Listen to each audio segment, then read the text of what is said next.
Hey everybody!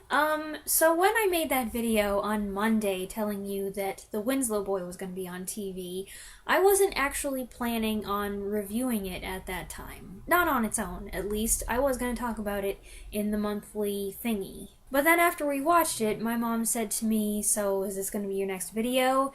And I was like, "No, should it be?" And she said, "Well, you told everybody you were going to watch it, so they're probably wondering what you thought." So, change of plan, we're talking about The Winslow Boy today.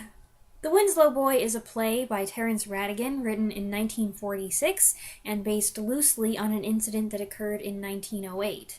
It's about a young British boy at a naval academy, Ronnie Winslow, who is accused of stealing a postal order and expelled.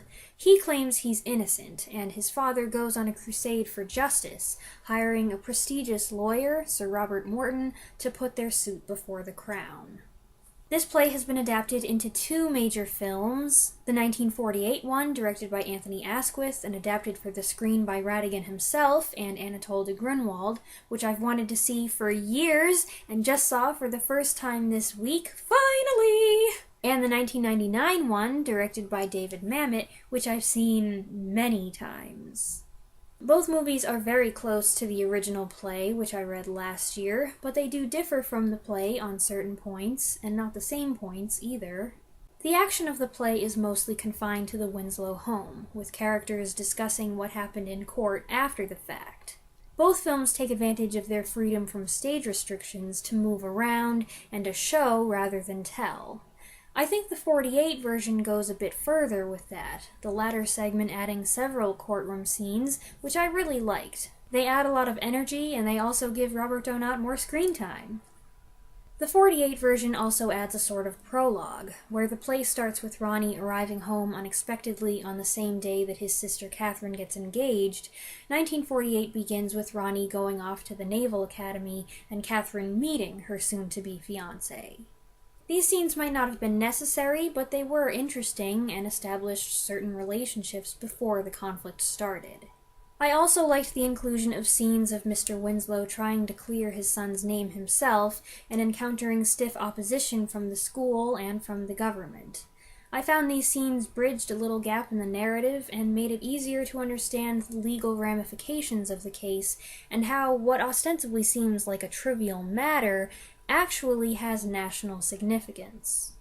As for the casts of these two films, they are both excellent.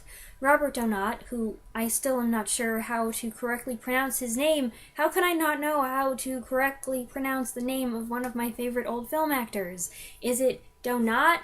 Donat? Donay? I have no idea. Anyway, Robert Donat was my number one reason to see the older version, and I was not disappointed. I did have to wait about 40 minutes for him to show up in the movie, but when he did, he was as lovely as he always is, and I liked his version of Sir Robert Morton a lot. In the 1999 version, Sir Robert is played by Jeremy Northam, which is funny to me because back in the day I would have nominated Northam as a good candidate to play Robert Donat in a movie. I think they have a certain graceful eloquence in common. Neither of these two Sir Roberts matches Rattigan's description of him as looking cadaverous. But Donat does look a little tired, probably because he was suffering from ill health due to chronic asthma. The fact that he's able to overcome this condition to deliver a great performance with a couple powerful speeches and an intense interrogation scene makes his work on the film even more admirable. I could not possibly say whose Sir Robert I like better. Robert Donat is a favorite of mine, a lovely man, and super duper charming here. Jeremy Northam is a favorite of my mom's, also lovely and super duper charming here. And I should clarify that when I say charming, it's a subtle, somewhat sarcastic kind of charm. But they're both great. They both do a great job, so please don't ask me to pick a favorite. The father in the 48 version is played by Cedric Hardwicke, as a firm, proud traditionalist with a soft spot where his family is concerned. This version does a very good job emphasizing the physical toll the drawn-out ordeal takes on him, in addition to the financial and emotional strain it puts on the Winslow family as a whole. In the '99 version, Nigel Hawthorne plays the father, and I really like his interpretation, which is a little milder. He plays the commanding patriarch with a soft-spoken touch. As for his daughter, Catherine Winslow, I think I liked Margaret Leighton's Catherine a little bit better than Rebecca Pidgeon's in the '99 version. Catherine is a suffragette, not exactly militant, but dedicated to her cause. Pidgeon plays the character with a lot of restraint and self-assurance, speaking many of her lines with a wry twist.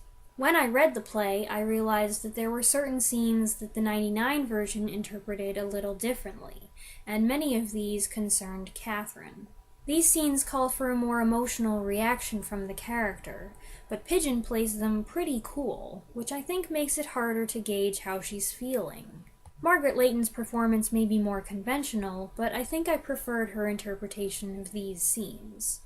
As for which interpretation is a better fit for an Edwardian suffragette, I couldn't say. The supporting cast of the 1948 version also includes brief appearances from Wilfrid Hyde-White, Stanley Holloway, and Ernest Thesiger. And I also liked Basil Radford's turn as Desmond Curry, the old family friend who's been in love with Catherine for years. He proposes to her at one point, and it's quite a tender moment, requiring more sensitivity than the sillier roles I've seen him play in other movies. But I also like Colin Stinton's Desmond Curry in the '99 version, so there you go, no favorites there. And the '99 version has Gemma Jones playing the mother, and she's always delightful. You see how I end up at a draw here? They're both really good movies. And it's a good story, too. I like seeing how the ordeal of this case and the public controversy that comes from it pushes the family to their breaking point, yet at the end of it, their familial bond is even stronger than it was before. I like the relationships between the father and his children, and the father and the mother. I like the inscrutable behavior of Sir Robert and the interesting dynamic between him and Catherine, with the cleverness and subtle humor of their dialogue. He speaks derisively of her feminist cause, and she thinks he's a cold, heartless fish who's championing their case for the sake of publicity. But they eventually come to a point of mutual respect and understanding, and is there a hint of something else? Their parting words seem to imply that. These last lines are some of the best lines in the whole thing, a great zinger to end on, and both versions leave me with a silly smile on my face. Whereas normally I lean toward one version of something over another, this is one of those cases where I just have to say, they're both really good, and I recommend both.